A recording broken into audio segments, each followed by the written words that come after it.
Hi, it's Natasha. Thanks for joining me today. I'm going to go through first a warm-up for arm balances. Then I'll take you through a series of arm balance transitions, just flowing two arm balances together. I'm going to do this in sections. Originally, I was going to do all 10, but it's a lot on the wrists. So I'm going to break these up into a warm-up and a few transitions. And then I'll section off another class with transitions. You can repeat the warm-up from this one and then go on to the next class. Or maybe you want to do them all in one day. Your choice. Let's get started with some wrist mobility. Take the back of your hands and press them down. So some examples, we're going to do simple ones like elephant trunk to 8 angle. Definitely have a pair of blocks that will give you more height and make these arm balances a lot more accessible if you struggle with them. Flip the palms backwards. I suggest having a little bit of wall space only when we're working on pincha, dropping down into baby crow, if that's another one that you find challenging to slow down that descent there. All right, so press down firmly, bend your elbows. And then we're going to send the palms up and down like you are flexing and pointing. Pull the belly in, so activate the core. While you're doing this, push the shoulders forward into protraction, like you're separating the shoulder blades behind you. And circle right, circle left. This one, start to blink those fingers. Close and open as big as you can, and you can watch those arms firing up really quick. So we're going to keep the ribs and belly active through this, not relaxed, so that we're just engaging everything so we're nice and strong when we're ready to transition. So after elephant trunk to 8 angle, we're going to do crow to Ekapada Kundanyasana 2, or a flying split. Let's take the arms over the head in elevation and do that again. And breathe while you're doing this. Relax the muscles in the face. Your forearms are probably on fire, mine are. And then push the shoulders back down and start to pry like cactus elbows in and up. Exhale. So let's push up. This is called, and then is elevation, and then pulling down is depression. So really just mindfully working like you're pushing through water here a few times here. And we'll do the same thing with a chest press. Open the elbows as wide as you can, but keep the ribs and belly active, and then push back and forth, putting some just tension in the muscles to prepare them for work and bearing weight. 4, 3. We will practice Firefly to Flying Lizard, and we'll end this little section with flying split to Chinstand, or Ekapada Kundanyasana to a Chinstand. Let's come into all fours. Rock your shoulders over your fingertips and send the hips back. Rocking forward and back. So hand positioning is really important. I suggest that you have your index finger is what is pointing forward. Maybe even a little bit more turned out. So maybe the middle of your thumb and fingers are what's pointing forward. So this is just gonna allow your shoulders to have a little bit more range of motion, not be so closed, so they can externally rotate a bit, and always think of protracting, pushing the earth away, and using your core to lift the hips so you have a lot of height in those arm balances. All right, so we're gonna warm up the shoulders. We're kind of working on the wrists right here, and rock in different directions. Jetting the shoulders out over the fingertips. And if there's any wrist stretches you like to do, go for that as well. Try to keep the palms, the whole heel of the palm down as you rock back and forth. And give those wrists a shake like you're trying to turn on a light bulb. So just shake them out here. All right, let's take the arms behind the back, squeeze the shoulder blades, see if we have some range of motion here to lift and lower, and circle right arm, circle left arm, and maybe both here. I don't have a lot of space. Good, forward and back.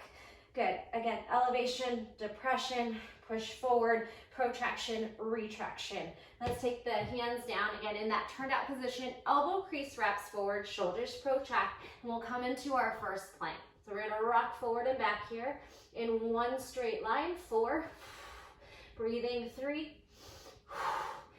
2, and 1. Now open the feet a little bit, shoulder apart, and jet the hip from side to side, still on one single plane, jetting side to side, side to side. Don't let the hips droop. Don't let the shoulders retract. Keep them strong and active. 4, 3, 2, and 1. All right, we're going to shift over to the right hand and come into a side plank. Lower the hips, dip your side plank, allow the shoulder to come up. Again, so elevation and then push down into depression, scoop, using the core to lift the hips. And then we're gonna come down onto forearm, forearm.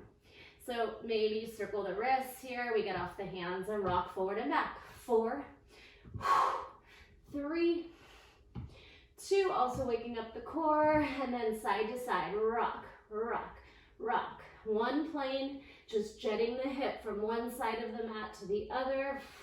Nice, and we'll come back up, right, left. Other side. Side plank, hips high, shoulder pressing down. Swing the hips down, you might even tap the earth. Then push that shoulder back where it came from, down, hips up. Now, right forearm, left forearm. And let's go right back up. Left hand, right hand. All right. Send it over into the right hand, moving a little quicker. Dip the hips, lift the hips, and elevator, commando, down, down, up. Side plank, dip, lift, commando, down, down, up, open, dip, lift, forearm, forearm, hand open, hips lower, hips lift, forearm, forearm, hand, hand. Downward facing dog, and pedal out. So it's always nice to have open hamstrings so we can really work nice and tight in our arm balance, and also for that flying split, we want to open up obviously the hip flexors, quads, hamstrings. Shift the hip side to side. You can add a twist to your right hand to the left ankle. Rotate, breathe. Come on back, left hand to right ankle, whatever you can reach. Take a gaze over the armpit, breathe, and come on down. All right, so we're gonna hover the knees, lift the hips, hover the knees, lift the hips, hover the knees. Now sit the hips back on the heels. Hover, load your beast. Hovering table, hovering child's, or static beast, loaded beast, depending on if you're doing yoga or animal flow. So from loaded, let's step the right foot outside the hand. Rock it out a little bit, create space in the back. In the psoas and quad, the back leg. And we can start to come from split, from lunge to half split, push away. Lunge to half split, press away. Lunge, add a twist. Open up the chest, maybe melt the back knee. You could turn onto the knife edge of that front foot, opening out the hip a little bit, and external rotation. Let's switch. Hand down, load to hover. Load to hover. Load to left foot lizard lunge. Rock it out, find your positioning. Most likely the knee is over the ankle here, but if you want to rock it over the toes a little bit, if it feels safe in your knees, it's all good. Take a breath here. Moving hips side to side. Okay, dropping back. We can take it through a low lunge to a half split or pyramid. Low, push away. Drop the hips, lift the hips, flex the front toes, try to straighten out the leg as much as possible, never forcing. And hold this one. Twist the left arm to stack and start to swoosh it back. Reach, reach, reach, maybe lower the knee. Good. You could also try to grab onto that back outside top of the foot and allow the left foot to rotate onto its knife edge of the heel, the foot, and the knee to open. So the left hip is now externally rotating. Lower down, reach, reach, reach. Come on back, tuck the toes, down dog. Let's come onto the knees and sit back, and again, a nice counter stretch on the wrists. All right, take a forward fold, walk yourself in, or let's jump to Malasana. So just jump onto the feet, pry the knees apart. See how your ankles are feeling in this position. Rock it out a little bit. We'll just take a malasana to a forward fold. Again, opening up kind of hips and hamstrings.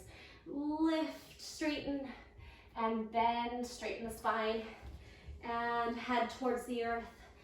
And bend. And straighten, forward fold. One more time. Malasana to Uttanasana, forward bend. Grab a hold of the base of the neck with bound hands. And whatever feels good. Rocking, twisting and turning. Nice deep breathing. Cat-cow here. Create space in down the whole spine, up through the cervical spine. The neck, yes. And let's go ahead and sit. All right, so last warm up, we're just gonna take some time to wake up the core a little bit more and thinking of compression, because when you're in a crow pose and a lot of these arm balances, you want to be able to use the core, the hip flexors, to really compress everything. The tighter and smaller you are, usually the easier it is to lift, especially with crow pose, baby crow, some of those small tight poses. So let's hug the heels in and just let the feet hover. See if you can keep a connection with belly to thighs. Push the arms forward like you're doing crow pose here. Hold it for 4, 3, 2, 1. Protract the shoulders, scoop the belly in. Now open up to a low boat position and really ground down into the sacrum, the small of the back. Let's tuck right, left. Can you actually touch your chest? Both. Left, right, both. Again, right, left, and both. One more time. Left, right, and both. Now, crow on your spine. See if you can roll the knees into the chest, pick up the shoulders and head, and you're in a reclined crow pose. Let's try flying crow. Stretching the hip flexors and quad on that extended leg as well, and working compression, core, hip flexor. 2 more, and 1. Can you get that knee into the armpit? Let's rest. Wash the knees from side to side. All right, so we'll keep it at that for the exercises that we're gonna do. The transitions we're gonna do first. Rock and just balance for a moment. A couple more roll, massage the spine. And then when we get to the hip transitions, like the external rotations such as flying grasshopper and flying pigeon, which will be on another class, we'll take some time to work some pigeon and cradling that leg in so we can get a nice external rotation stretches before those. But for now, I think we're good. If you do want to take a couple more folds, keep in mind you can always pause this video at any time if you need more stretches, and especially if you want more time to play with the transitions. Get your blocks and make sure you feel like, again, your wrists feel nice and warm and ready to support your weight. Your core should be firing, and we did some shoulders. Anything you want to do here, little swinging. First one is probably one of the first transitions you might see when you're trying to string in yoga poses, just because it's a little bit more accessible. You have one leg wrapped over your arm, so it makes your weight a little bit lighter to hold, so you're not so heavy in the hands. So have your blocks. I'll show it on the blocks and off, and then again you can hit pause and practice more, and you can always make sure to try both sides. You're probably going to have a dominant side, which is usually the hand that you write with and do everything with, but you know, see, sometimes you'll surprise yourself and the other side feels great. Flex the foot, wrap it over the shoulder like a backpack. Take some time to get comfortable here. You don't have to be able to straighten out. For Firefly, it's nice to be able to, but for now, just hug it, wrapping over the shoulder. So in order to keep the connection, you need a really active leg, squeezing and hugging in. These inner thigh adductor muscles need to work to keep that foot from sliding. It's okay if it does slide, you just need it above your elbow, and so that it can stay connected and it doesn't slide off. So work on that connection. And then the tricky part here is to get up onto the blocks. So let's push on and just pick yourself onto your left foot, if you're doing right.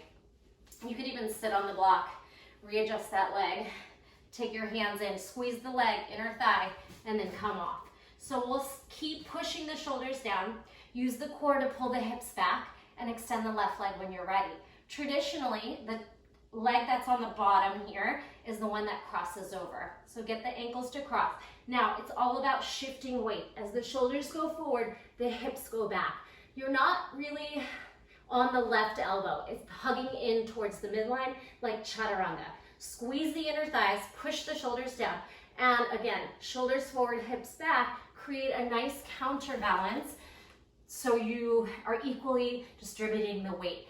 That's what arm balances are all about, finding the shifting forward of the upper body and the lifting of the hips, kind of creating this equal weight to lift so it makes it easy. If that's not happening, you're gonna end up falling forward or falling back, whichever side is tipping.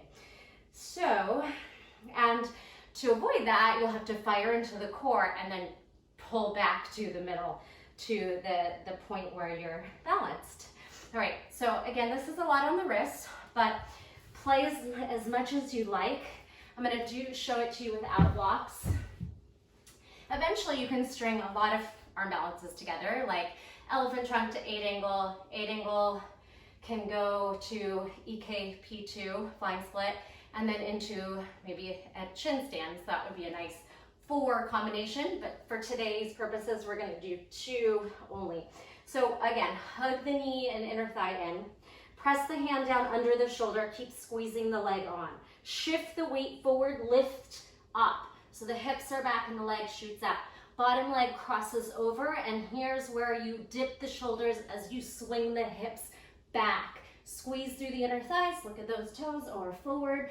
Push down through the shoulders to get height, and release it down.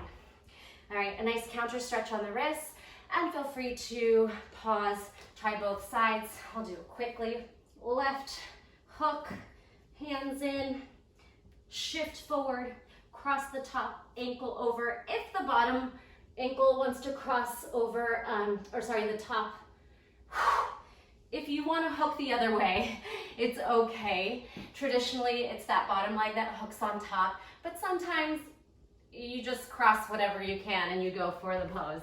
It's not too important. All right, that was your first transition. Let's try crow pose to EKP2 or flying split. And again, we'll start on the blocks. That'll give you a lot more space to hit this. And this is a pretty accessible one.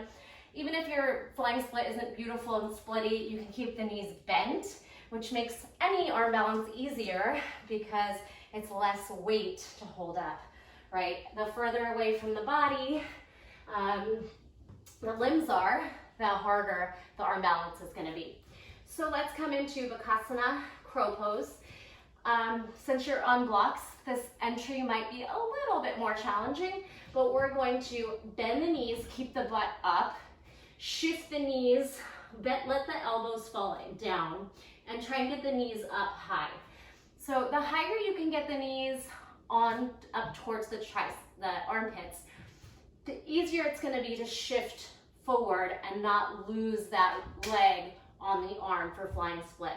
So bend, hips up, come onto tippy toes, and see if you can just shift forward. So to get the lift off, you have to start to push the shoulders down and squeeze the belly up, lift the hips. So there's your crow pose. You could also step on something back here if you really need another training wheel. So however you want to get up, or maybe you could get your toes up here and shift on. All right, so once you find your crow pose, I'm going to start to really shoot my shoulders forward and my leg back. Right leg is going to go forward. It could be slow, and then left leg back. My shoulders, the weight of my upper body is going forward. My leg and hips are what's pulling me back into the counterbalance. Okay, so that's a pretty fun one. Again, maybe you don't extend those legs. Some ideas here. Stay on blocks as long as you need to. I'll go ahead and show it without blocks. And again, be sure to hit pause, play as long as you like, and try both sides. Okay, so let's sit on the forearms. Put a little pressure into those forearms to find release through the wrists. Nice deep breathing. Relax anything that's tensed up, like a frown, face muscles, jaw, tongue. All right, crow two, flying split again. Spread the fingers, remember they're turned out. Knees go high up, shoulders protract, hug the core up and in to lift those hips.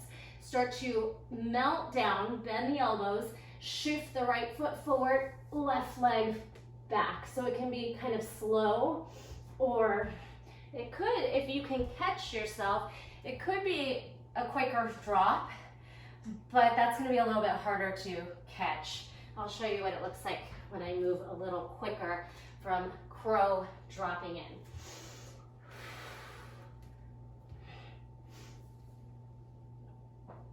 So, couple options. You got to play with what works in your body. Everyone's going to be different. And the stronger you get with these transitions, you'll probably be able to do them different ways and, you know, feel a lot better in them and be able to string more and more together. So Firefly to Flying Lizard, another fun one. Again, take some time to stretch the wrists. It's a lot on the hands doing all of these at once. You can always come back to ones if maybe Firefly isn't in your practice yet, you can come back to that one. So we have two more to go, and then, all right, Firefly to Flying Lizard. Give those hands a little shake like you're twisting on a light bulb, whatever feels good for you. Firefly is a little bit tricky, and don't feel like you have to hit this beautiful vertical or horizontal Firefly. We're just practicing strength for transitions. It doesn't have to look perfect. So just hit your Firefly, and then I'll show you how to wrap I'm gonna go with my right leg around for Flying Lizard. Blocks, again, are gonna give you a lot more space to get that leg through. So we're gonna work our legs over our shoulders, just like we did for elephant trunk, but now both. Right in front of the blocks, wrap, wrap, wrap. Hug the knees in using your adductors and bring your hands to your blocks. Sit back, legs are above the elbows, and then when you're ready, try to extend anything. It doesn't have to look perfect here. Now I'm going to start to wrap my right leg around, shift my shoulders forward, and swing the left leg back. You might surprise yourself. That one is quite accessible on blocks and really fun. Powerful shoulders pushing down, core is active, and you get to rest your legs on your arms, so it's not quite as challenging as maybe like a flying crow. All right, but Titibhasana is a challenging pose and does require some, you know, hip mobility and hamstring mobility. So stretch more if you need to. I'm going to try this without blocks, and again, you're either practicing right, left with the blocks or joining me here. So I'm going to set up my Firefly again, wrapping my legs over my shoulders as high as I can get. Hands down behind heels, maybe a little wide, slightly wider than shoulder width apart will give you more space, but not too wide that you don't have the space underneath that you need. Push the shoulders down, swing the right leg through, hook, and then the left leg will start to draw back as the shoulders go forward. Good, and whew, take rest. If you want to take a child's pose here, maybe resting the back of the hands down on the mat, wiggling the fingers, shaking them out. Okay, so we went through 3 transitions. We're gonna do one more, flying split to chin stand. Blocks again are definitely make these transitions much more accessible. Let's get into flying split from downward facing dog, or kind of like a half down dog. And you can always keep the knees bent. I'm gonna extend, but then I'm gonna bend to kick up into chin stand, which will be the first way you wanna learn how to do this. So elbows hug back, chaturanga. Right knee as high as you can get it up. And I'm gonna fly. Now I'm gonna send my chin down, bend my knees, and then kick my hips over my chest. And slowly come down. So for chin stand, if you didn't feel like you were quite warm up for it, you can take some puppy pose stretches here. You don't need to be too flexible in the chin stand way that I do it, I don't rest my throat or chest down. It's just a light tap with my chin and strong chaturanga arms. When the hips are up over the shoulders, that's your counterbalance of your head and your legs up towards the sky. So I have a chin stand tutorial. It's not as scary as it looks if you're not used to doing chin stand. It's chin tapping down and legs, you can even float. Okay, so while you're working there with the blocks, trying both sides, I'm gonna just try it without, show you that transition. It's a little bit of a swinging action of kind of kicking that leg up, getting the hips up over the shoulders. So again, downward facing dog to flying split. Inhale, exhale, and then I'm going to bend and kick.